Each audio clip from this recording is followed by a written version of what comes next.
Net Wealth Investments Limited is licensed to provide general advice. Our podcasts are not tailored to any one financial situation and may contain views of our presenters which may not align with Net Wealth's. The guests' organisation and Net Wealth have an arrangement for their financial products to be available for investment through the Net Wealth platforms, and Net Wealth may receive fees from the guest. More information about Net Wealth can be found on our website, including our financial services guide and disclosure documents. Please seek professional advice before acting.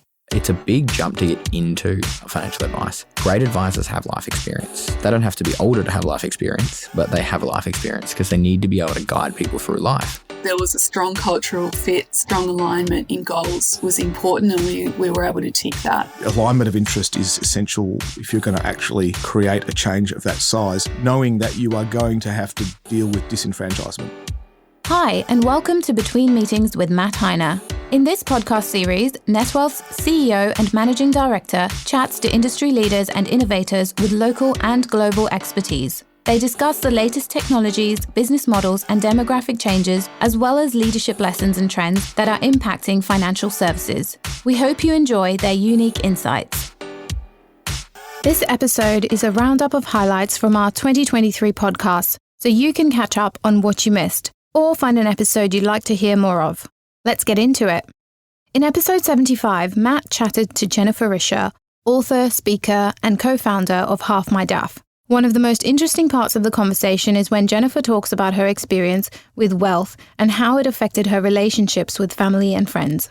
So it's interesting coming back to the book, you had all of these people around you that presumably were getting similar stock options, were suddenly very wealthy overnight, but none of you were talking about it or working through the issues it created. Yeah, it's very strange. At first, and this is from Bill Gates too, he was a very frugal person. He was working nonstop. He very famously at the time only flew coach. He wore a sweater and jeans and he was, working. He wasn't flashing well. But it was very much like a culture of frugality and heads down. Work was like the primary thing, working hard. And so money was not talked about. There was and there weren't incredible cars in the parking lot. Everyone kind of was driving a normal car. There was not a lot of flashy wealth. And I think that's sort of true of Seattle as a city too. It's kind of low keyed. But over time, as the stock, when I was there, the stock just took off. And at a certain point, people were tracking it and they knew how many options they had. They could see that they made $100,000 today because of the stock price going up. And so there was a sense of the excitement around that. At the same time, there was no real conversation about what it meant, how it affected your identity, how it affected your relationships. And that's the impact of it was not discussed. And it did have an impact on me, especially kind of later on with we kind of came into the wealth of Amazon. It impacted me as a parent. Was I going to spoil our kids? It impacted me as a sister. My brother, was he resentful? And it impacted me as a friend. I didn't want to be seen as other. I didn't want to be judged. I wasn't worried about people liking me for my money. I was worried about people hating me for it. I didn't want anyone to know. I grew up kind of thinking of being responsible and not wasteful, and spending was, excessive spending was bad. Saving was important. The rich kind of seemed like other and them. And so I had become that. And so it's a little painful to feel as though my parents might disapprove of what I had. So there were a lot of things going on for me emotionally that just weren't being discussed. And I do appreciate that I had some good friends going through the same thing. But looking back, I think, wow, we didn't really talk about the reality. You went about writing a book, and through that process, no doubt, a lot of discovery. What were the key learnings that you came to? Obviously, talking about it and having that conversation has been really important, but you've just sort of listed off a number of items with all very different outcomes, I imagine.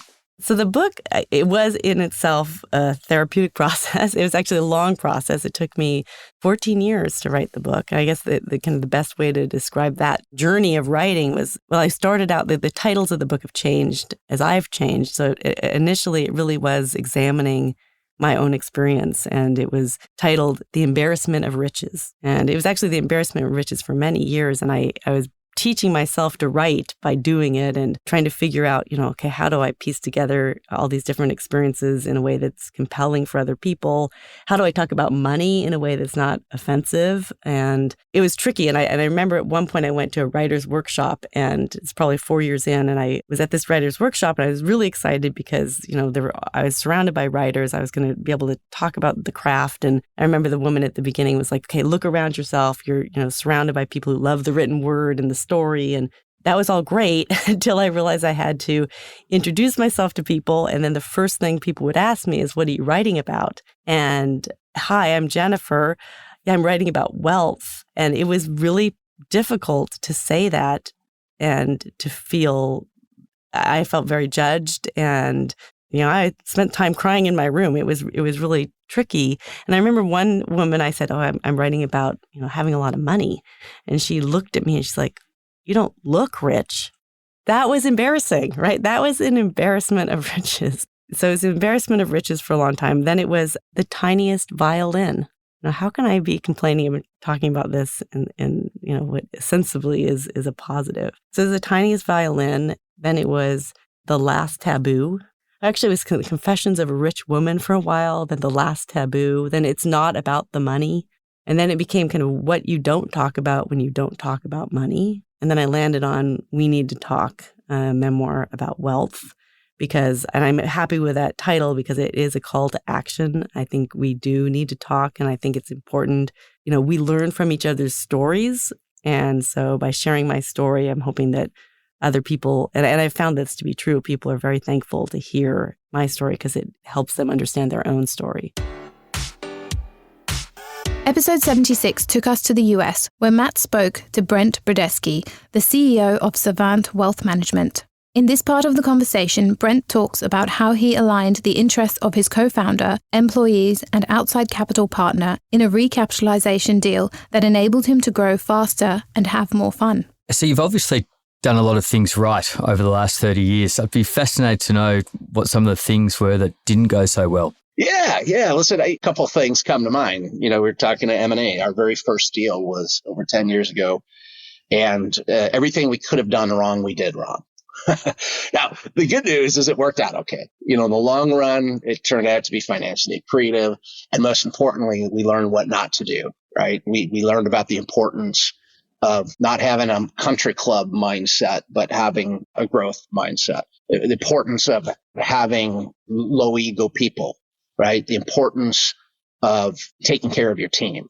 I go on, but we learned a lot what not to do. And then that really informed all of our other deals. We thought differently, and it wasn't just about, wow, this looks great on paper, right? And it had to be really a good tailored fit. So that was painful, but it worked out well. I think the other big thing that stands out is I was a co-founder. I had a co-founder, and 6 years ago, he was 17 years older than me, and was ready to retire. It was been challenging. Partnerships are challenging, right? Especially after so many years. And I started Savant when I was 25. So I didn't really know what was good. I mean, we were successful, right? I think of it as like America's Cup. We were winning America's Cup, but the boat we were racing was an old model. It had barnacles on it. The crew were fighting. We were dragging anchors behind us. There was holes in the sail, but we were still winning. It was really hard, and it wasn't all that fun. But I didn't know any better because this is all I'd ever done. And the biggest lesson I've learned in the last 6 years is we recapitalized the business. He wanted all cash from the barrelhead.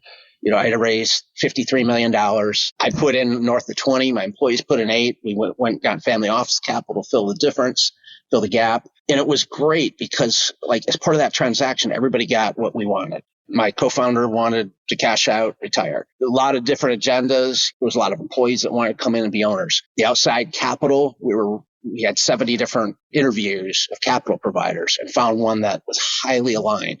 So the term I learned was alignment of interests. And I didn't realize how difficult it was to win before. When we didn't have alignment, there was a lot of fighting. There was a lot of dysfunction. There was different agendas. Some people were half out the door. It was, we won, but there was a lot of cost. and a lot of energy. When we aligned interests, we got the right employees, expanded ownership from 17 to 50 employees, and we brought in an outside capital partner. All of a sudden, our success is skyrocketed. Have compounded since then at north of 45% annual rate of return over the last 6 years. So it's pretty cool. Like, we were successful before in spite of ourselves, but when you align interests and you get the right people in the right seats on the bus with the right, shared vision, shared philosophy, positivity, we were able to, now we were like winning, but it was a lot more fun and, winning by a lot larger margin. So I think it's like, again, I didn't know what I didn't know. I didn't know how dysfunctional some elements of our business had become, until we created an alignment of interests. And it's been a lot more fun since then. Episode 77 once again took us to the US, and Matt talked to Matt Brinker, founder and managing partner of Merchant Investment Management. Here he discusses the importance of investing in wealth tech, not only to automate and streamline the middle and back office functions, but also to enhance the front end, client engagement and experience. It's probably a good point to change the conversation slightly. I think you've described the landscape really well, and we're starting to see those different business models emerging in Australia. But when you look at the firms, regardless of the business model, that have been really successful and been able to scale, what are the things that you see that they're consistently doing well? Where are they driving efficiency or business model improvement? I think it's first a realization that wealth tech, and it's a big, broad bucket, is way more effective in, like I said, scaling the scalable, right? So scaling a lot of the middle office functionality. When I think about bill pay, payroll, HR, IT, investment management, those components of the business really lend themselves to scale. And I think we have to accept that where advisors are winning new clients is the ability to spend creating more, actual capacity in the given day to spend more time with clients and prospecting for new relationships, right? So if there's an ability for, you make it up to 40 hours a week, and you're finding that, advisors are spending 3 to 4 hours, working like literally in the operations of the business, or spending more time opening paperwork and the like, those things are immediately tend to lend themselves to a high degree of scale. With the firms that I see that are doing that really well in the United States here, some of them are partner firms, they've invested heavily in understanding workflows, the integration of technology to make it easier for clients to onboard and to service the clients. Now, I understand that the part of the client engagement, the actual delivery of advice, literally the quarterly, semi-annually meetings, they don't scale all that well. And that's okay, right? Because that's where our industry becomes very defendable against outside competitive forces. And so, to me, it's like more human engagement. Where can we find more human engagement? The firms that sort of figure out the next sort of hack beyond that is that they're understanding that technology isn't necessarily going to scale and grow the business. It's the empowerment of the advisor by technology. That, I think, is the alchemy that is, where I see firms figuring out using, forward digital tools on the tip of the spear of the client engagement that tend to be differentiated. I know you've had a bunch of people on here on the podcast, but the technology that we built at United Capital, the digital engagement tool that we built that was behavioral finance driven, we found really sort of where we could scaled the human engagement with the client and the advisor by providing them front-end digital tools where, let's be honest, the ability for advisors to immediately instill a level of confidence and trust between the client is a bit of a innate skill. It's not necessarily learned. And unless we're able to clone all of those advisors that have that skill set, we need to figure out as an industry, how do we deliver that type of client experience where it doesn't necessarily require that type of skilled advisor to get to that level of sort of intimacy and trust. And so I'm seeing a lot of digital tools bridging that gap for advisors that may not be necessarily a significant part of their skill set, engage having tools that help them get to those conversations quicker with a little bit of a digital crutch to dive into those conversations and sort of invoke those conversations that tend to be personal, nuanced around their money behaviors and some more financial and personal attributes that a really good advisor with a pen and paper and a pad can kind of get to in a half-hour meeting. In episode 78, Kendall Flutie, co-founder and CEO of Banker, took Matt through how Banker also engages parents and guardians in the financial education journey of their children and encourages them to talk about money at home. And given that Banker is a virtual economy, do you find that children are actually getting that money experience? How does that translate then into real life and their understanding of financial literacy? I mean, our platform's all about experiential learning. Evidence would suggest that we learn best about money through trial and error. Unfortunately, the majority of us have to do that in the real world with real world consequences. So our students definitely get that hands-on practice. And because we're a tech platform, we get to collect a bunch of data points around the development of that capability. We get to see them opening an appropriate bank account for them.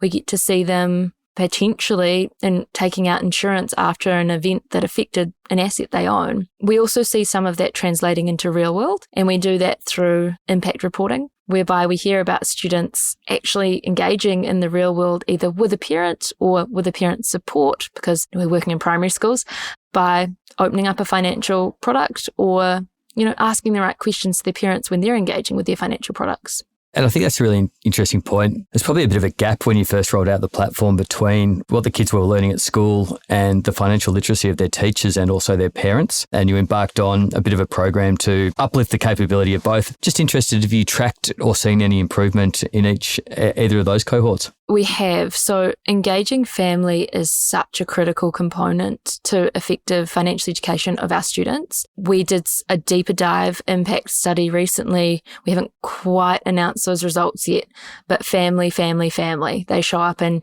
every single insight in a material way. So we have engaged our parenting and guardian cohort by taking them on that financial education journey with our students. And we've had to do it in a way that's sort of accessible for that family and where they're starting. And really the main way our parents can contribute at a baseline is actually just by talking about money. It's pretty crazy, but looking at the recent stats, I think 89% of Australian parents, this is some FPA research, believe that their kids should be learning about money at school. So that's nearing a resounding majority, but only 42% of parents actually talk about money at the home. So there's a bit of disconnect there in terms of perhaps their confidence, their capability, or their literacy levels. So we try and really include parents in that conversation. So this might be delving into deep psychological areas for a moment. But what I've been interested in, you've managed to take what a lot of people would consider a very boring topic, and you've managed to get children highly engaged. And I've talked about it with you before. I've never been to a school and talked to a group of students who have been so excited about retirement, let alone a group of adults. So when you've designed the program, how have you thought about engaging with the children and building on that base knowledge, but keeping them excited? Because I think a lot of those lessons can be applied to people listening to this podcast when they're looking at helping to coach and educate their own clients. Yeah, that's a great question, Matt. I think fundamentally it comes back to the fact that we might consider financial literacy boring, but that's probably typically a lens that we've had to look through because we haven't been able to engage with money in the way we've wanted. It hasn't necessarily been, maybe we've navigated some adverse outcomes, but when our kids are looking at money, they're looking at it through the lens of unlimited possibility. So from a psychological perspective, and look, I'm not a psychologist by any means, ex-accountant / software developer in the room, we'll put that out there to start with. But we try and treat students with the responsibility that is needed to navigate the financial world by meeting them where they are today. So by that, I mean that we give them the opportunity to navigate the financial world just like their parents do, but in terms that they're already used to dealing with. So these kids live in the digital world. So navigating their finances digitally is actually a very safe, comfortable environment for them. In the app, we have, streaks and we have other social concepts that they're used to. So we make money familiar sounding to them, but we don't remove that layer of responsibility, which I personally think is one of the reasons they're so engaged. They feel like they're doing adult things, but they're doing it in a way that sort of speaks to them. In episode 79, Matt switched seats to be interviewed by Peter D on the Ensemble Advice Tech podcast. One of the most interesting parts of the conversation is where Matt dived into AI use cases, emphasizing that the goal of AI is to augment the advisor's capabilities and efficiency, not to replace them. Are you seeing any more things that could be exciting about, say the next best thing for, the advisor to work on for a client or anything like that you're starting to see that technology can add some real value to?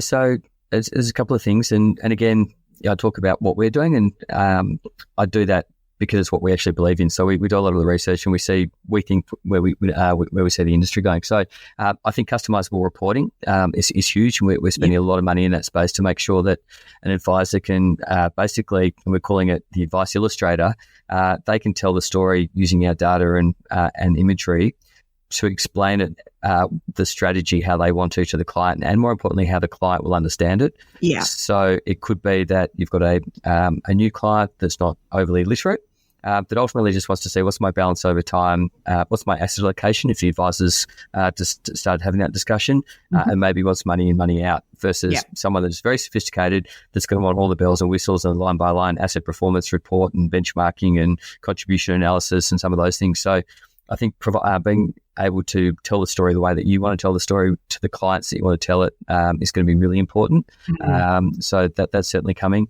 And then if you sort of think about AI, I was fortunate to do a live interview with the head of data and analytics and AI for Morgan Stanley in the US, where they have 16,000 advisors that they're building solutions for. And they're doing some really cool stuff, and have got a arrangement actually with OpenAI, which is the engine that sits behind ChatGPT. And so they're training. So they've had next best actions for some time. So when an advisor logs into their desktop, and their whole theory is that it's man with machine versus man without. And so they're not trying to replace the advisors. They're trying to make them as efficient as possible and put them in a position where they can add the most value. And so next best actions is when they first log in the morning, it basically says this has occurred overnight. These portfolios might be out of balance or range, or you might want to speak to these clients because they hold X stock. They can then automatically press a button, email those clients, or arrange a phone call with them. So that's sort of the first thing that they do when they go in the morning. Where it's heading though is really interesting. So they're using the OpenAI engine. They're training it only on Morgan Stanley data, so it can't hallucinate or sort of go off and find weird and wonderful statistics from around the web. And it'll allow the advisors to effectively ask the engine things like, what's better, BHP or Rio? And then rather than having to pull down two different research reports and try and work out what the key drivers are and who's doing well where, it'll do a full analysis and basically say, BHP is a better option based on the following things. So, again, potentially saving the advisor 20 or 30 minutes of analysis almost in real time while they've got the client on the phone.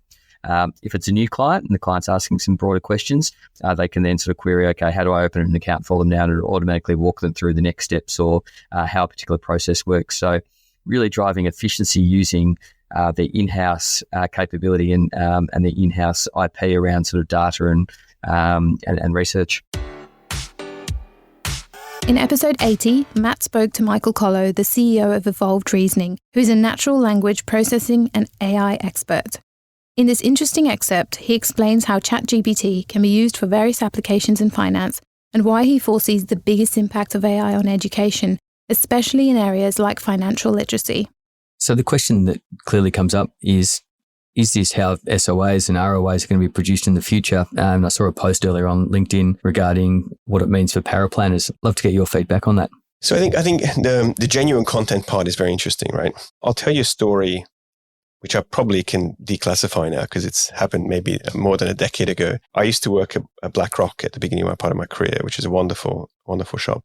And I was working in the risk department, and we had about $400 billion worth of mandates that we're looking after. And it was a very high quality risk group, 90 people, PhDs, whatever. And we would talk to unusual behaviors in markets. And it was quite formulaic by the end of it. It felt very formulaic.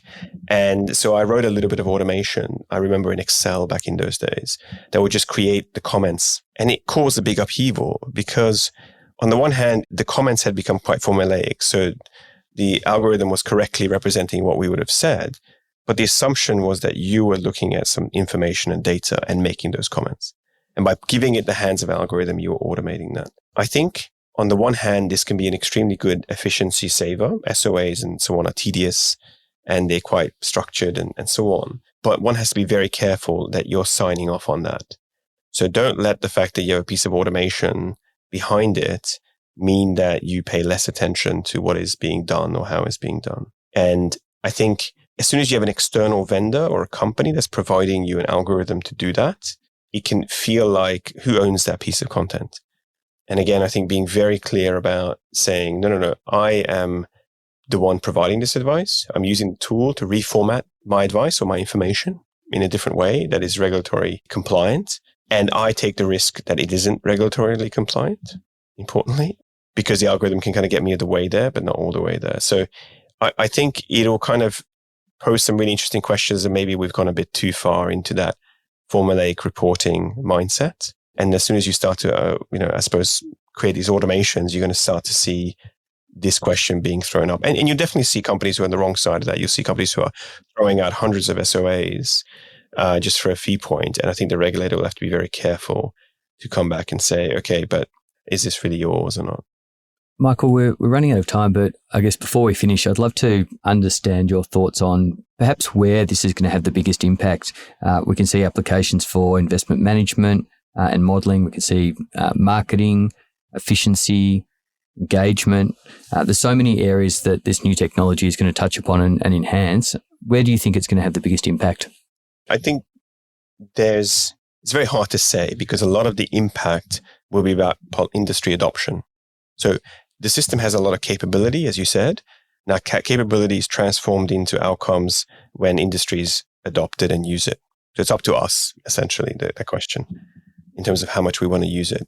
A big topic that's very close to my heart is education. And I think if we deploy these systems as educators, as mentors, I think we could achieve an enormous uplift in our communities, in our families, in our working environments, in our civilizations, because so many people receive partial or partially informed, I suppose, clues or information, especially about topics like financial literacy or financial markets. And these systems have the capability to put a much more scientific and thoughtful view in front of every person that wants it and needs it at the level that they are at the stage that they are at, in the way that they want.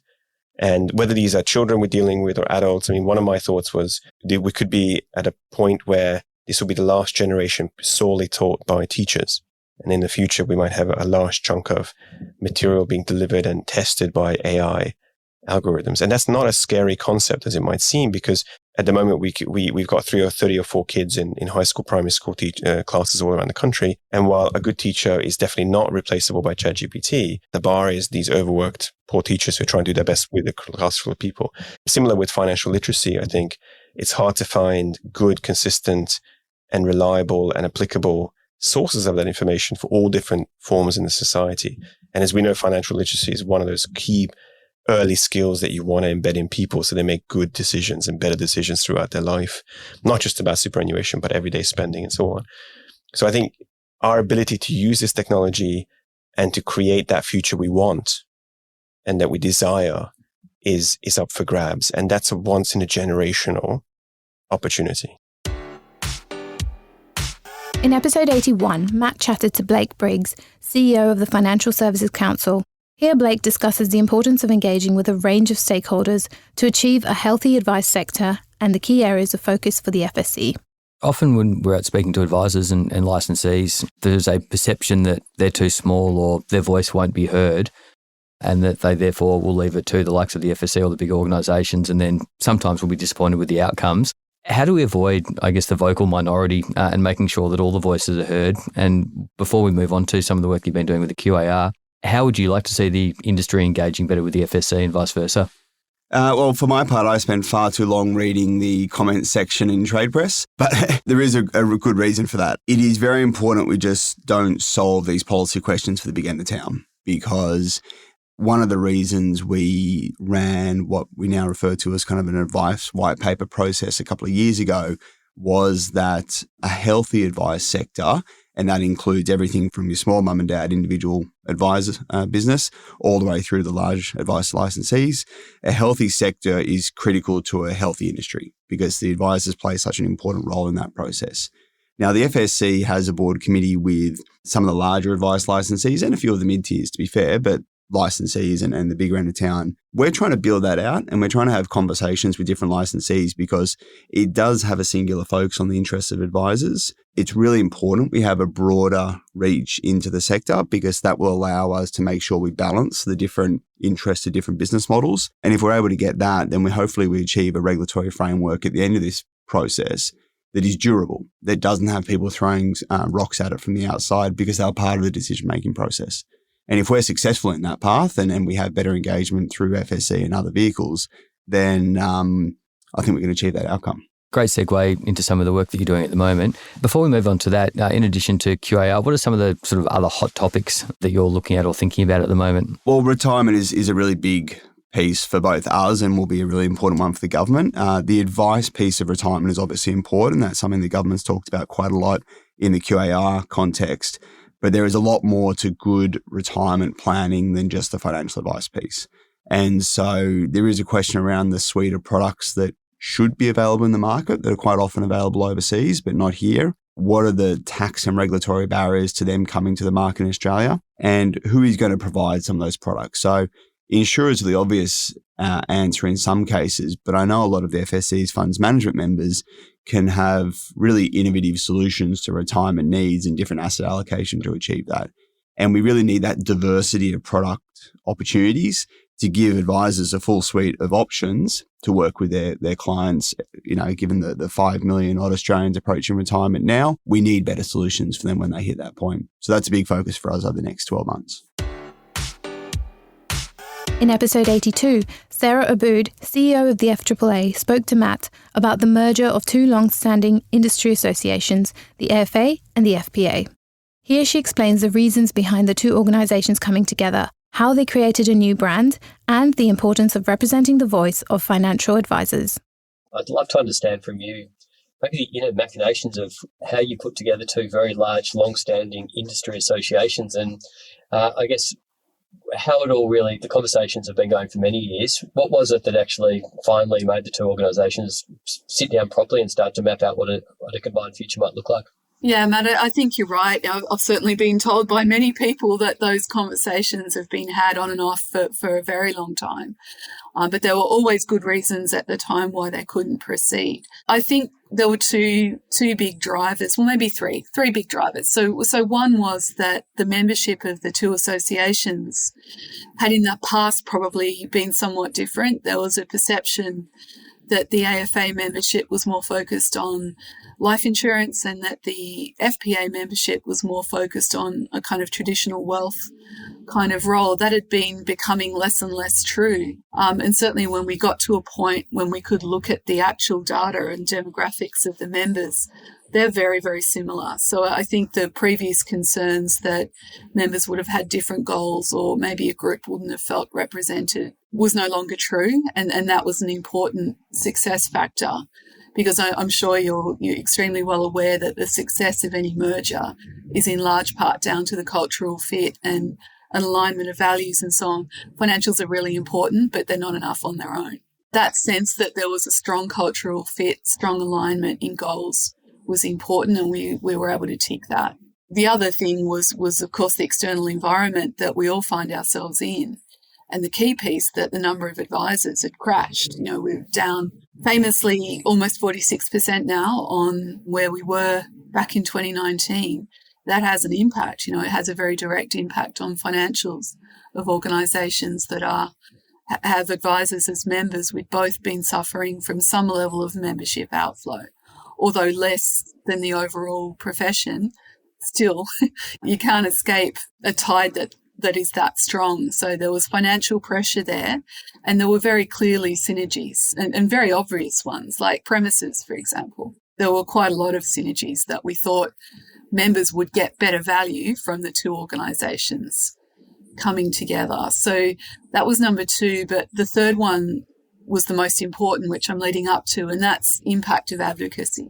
Certainly in my first months in the role, I was getting feedback from government, from regulators, from all sorts of people who were very important to us, that we were not aligned as a sector. It was put to me, in fact, that we were a rabble, that we were always arguing and couldn't come up with a consistent position, and that in the past the government had perhaps had a view that if we couldn't decide what we wanted, then they'd do it for us. So there was a very strong desire on the part of both organisations to be more effective in advocacy, to not have that accusation levelled at us, to ensure that we could build a coalition and a united voice. And that was probably the number one reason why we got serious about talks very soon after I joined.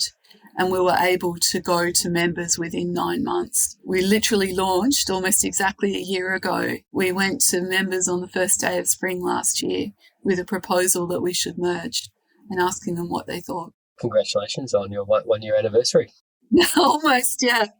They're all really good points. You think, when you look at a merger of any businesses, whether that's financial planning or just business in general, culture is absolutely key. And if you think back through those early discussions, once you understood what the objectives were and the reasons, what were the cultural aspects from the AFA and from the FPA that were sort of non-negotiables when you were sitting at the table? What were the things that the AFA wanted to make sure were kept sacred and vice versa? Of course, there were a few, as there always are.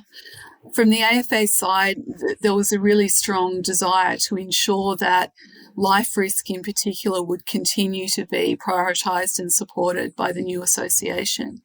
As I said, that was actually important on both sides, because there were a number of specialist firms who were members of the FPA and a number of firms were members of both, because they kind of wanted to really ensure that the voice of life insurance was strong and the importance of that sector, not just to members, but really importantly to consumers, was going to continue to be supported.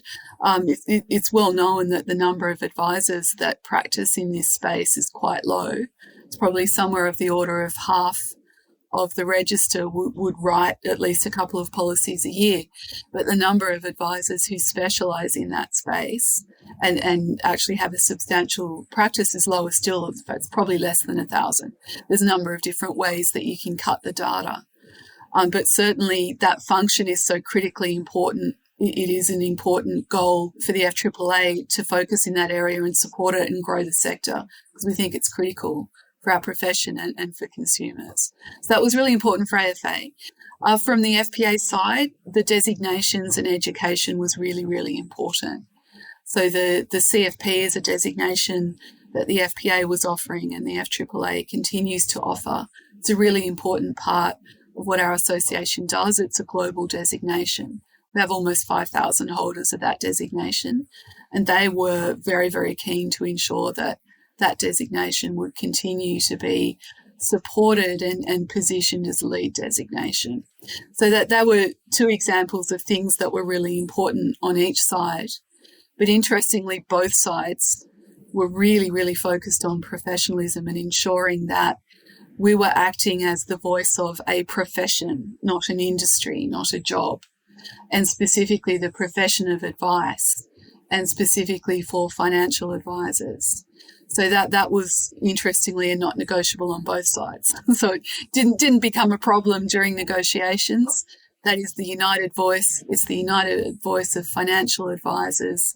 That's what we're taking to Canberra, and that's what this association represents. In episode 83, Matt sat down with Marcus Price, the CEO of Iris. In this interesting snippet, Marcus talks about ecosystems as a powerful strategy for financial services and the potential of AI to make sense of vast amounts of information in the financial services industry. Ecosystems is one of my favourite strategies, and it can work in incredibly powerful ways for you or against you. And certainly if we sort of bring the conversation back to Iris for a moment, financial services has got so many participants now, and we often do research at our Advice Tech report around the average number of technologies in the technology stack, and I think we're sort of pushing 14, which is just far too many. How do you see the ecosystem evolving in the future in the industry, or what would you see other than maybe 100% Iris? Actually, I don't see 100% Iris. I see quite the opposite, actually. I see us participating in a particular way in the industry, but I think one of the things that did strike me about Iris was it was quite inwardly focused as a company, really inwardly focused. And it was sort of a 1980s, 1990s software culture, really, if I can describe it that way, where you tended to build a piece of software, hand it over to a client and send them an invoice, and you do customization and maintenance and those sort of things. And even today, we're still working through this, what does the ecosystem around Iris look like, for example? We don't treat our financial advisors well at all, in my view. We've got a long way to go there. We need to be thinking about them as an ecosystem around ourselves and embracing them and thinking about what they need and what they want and allowing them the opportunity to steer what we do. In fact, as an old company, it wasn't even possible to think like that 20 years ago, probably, I think it's fair to say. But the modern companies do think like that. You think about customers and ecosystems, and I don't mean just in customers and advisors, but also the participants around us, such as the platforms, of course, Net being one of them. We feel the need to collaborate more fulsomely and more meaningfully with those sort of companies, as opposed to trying to carve out our spit and defend it to the death, which is I think an old and dangerous way of thinking about a business. It's hard to have a conversation these days without talking about AI, generative AI. Interested in just your general thoughts on where it's heading, either just more broadly or as it relates to Iris and Fin Services. I think it's very interesting. I don't see it as a breakthrough, I guess, is the first point I'd make. AI has been around for a long time. I was building AI models in the 90s when we were first building credit algorithms to try to work out how to do this. And most people do know this. The generative part of it and the generative text part of AI is definitely a groundbreaking innovation in AI and is making AI more accessible and more part of the actual dialogue. But one thing I will say about AI, it's terrific and it has a particular purpose, and it's very, very good at assimilating vast amounts of information and making it more simply digestible. I don't think it provides any particularly new insights, though. It's more of an assembly machine to assemble what in all this huge data set do I need to pay attention to, what's meaningful, and that's something which can be done analytically or anything else. It's basically a correlation machine, if you can want to think about it that way. It basically produces a synthesis of what's in there. Now, when I think about what's happening in financial services, right, there's been a massive proliferation of product and services that confront consumers of all types, right, even in this country. Think 30 years ago, you could buy blue chip Australian shares, right? That was it.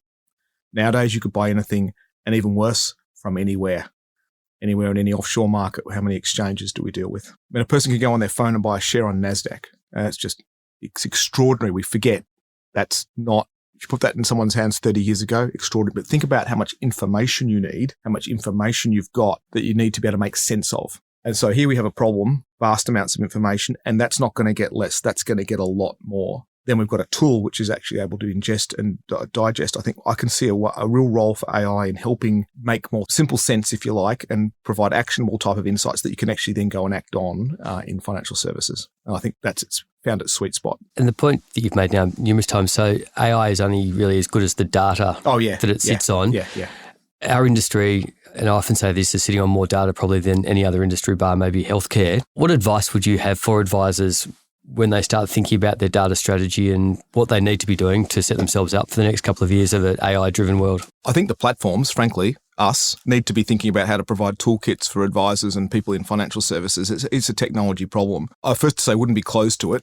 As the first thing. It's not a threat. It's a tool to be used. It won't replace the judgment and knowledge of an advisor necessarily, and particularly the real crafting of something for a particular client. I don't think it changes that, but I think it does help. And I think it helps them consider more things than they would have otherwise considered. But I do think it needs to be embedded as part of their toolkit. So I don't think it's necessarily something they would need to go out and build themselves, for example. They could certainly use ChatGPT and produce reports and so forth, but they're going to look like everyone else's. So is that what you want to do? It could evolve in many ways. I see AI as something we need to be right across at Iris. I think it's something that's, because we have vast amounts of data all sitting there literally mouldering away, and we can, I think, produce considerable insight from that data by ingesting it and actually summarising it for advisors. Are you excited about the potential product opportunity it creates? And when I say product, maybe robo in conjunction with advisors and that hybrid advice model, or where do you see it all really heading? I think it's getting increasingly difficult for a human being to understand and consider all the various investment scenarios, stocks, options available to people. So, but I don't see one thing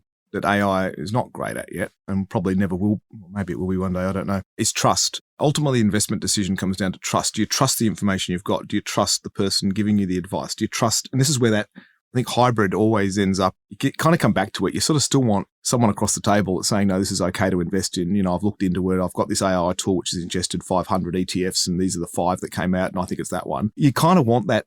I think there's a real role at this stage. I'm a dinosaur, Matt, right? I'm old. So I'm sure that younger people will probably feel differently about that and might be quite happy to sort of have 5 different algos face off on their phone to work out which is going to give them the optimal result and trust the outcome. And that, I think I've also got to probably colour all of my responses with the fact that I'm from a particular generation and next generation might think differently to me.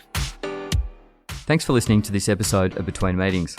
For more episodes and to subscribe to our series, visit the NetWealth website, iTunes, Spotify, or your favourite listening service. And if you want to contact me or engage or discuss any of the topics raised, please find me on LinkedIn or Twitter or send me a private message. We hope you can tune into the next episode.